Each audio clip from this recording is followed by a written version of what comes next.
Hi everyone, my name is Alyssa Rush and this is my patient Shelby. She's gone ahead and given me permission to do some palpations on her wrist this evening. Alright, so the first thing we're going to palpate is her scaphoid. So can I go ahead and ask you to extend your thumb back? Good. Now here you can see these three tendons which make up the snuff box, which are the extensor pollicis longus, brevis, and the abductor pollicis longus. Here in the snuff box, we're going to find the scaphoid, and it is easily found when we are doing adduction or ulnarly deviating. So if I go ahead and turn her hand out to the side or adduct it, her wrist, that's when I really feel it become prominent. But as soon as I do radial deviation or abduction, it slips away from my finger. So from the scaphoid, we're going to go ahead and move up just a little bit to the trapezoid. And it's right there on that first carpometacarpal joint line. A way to kind of figure out the difference is if we're going to go ahead and move her thumb around, we can locate just exactly where that is right there next to that joint line. The next thing, I'm going to go ahead and ask you to flip your hand over. The next couple of palpations are easily to palpate on the palmar side. So we're going to go ahead and find the lunate, and then from there we'll find the capitate. Now if I go ahead and have you do this flexion and extension motion, and we're looking for an indentation within this retinaculum.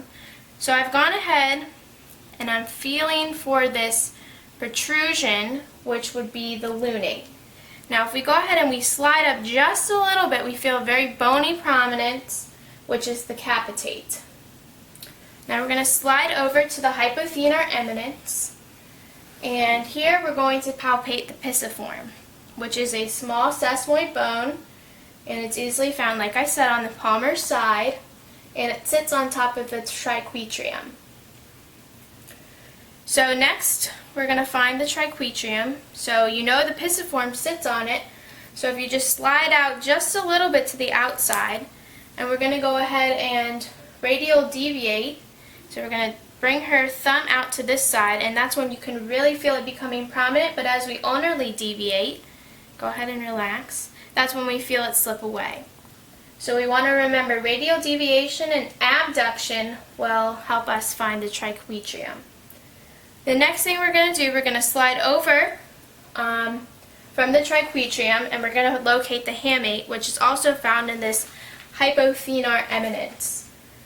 And if you feel, just palpate just a little deep, you'll feel that hook, which is the hook of the hamate. So the next thing, I'm going to go ahead and have you flip back over for me. We're going to go ahead and we're going to palpate the metacarpals.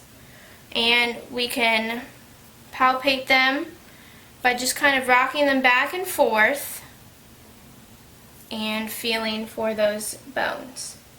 And then the last thing we're going to go over are the phalanges. You have 14 of them. In the thumb, however, there's only 2. So we have the proximal and then the distal. And those are separated by these little joints, these interphalangeal joints.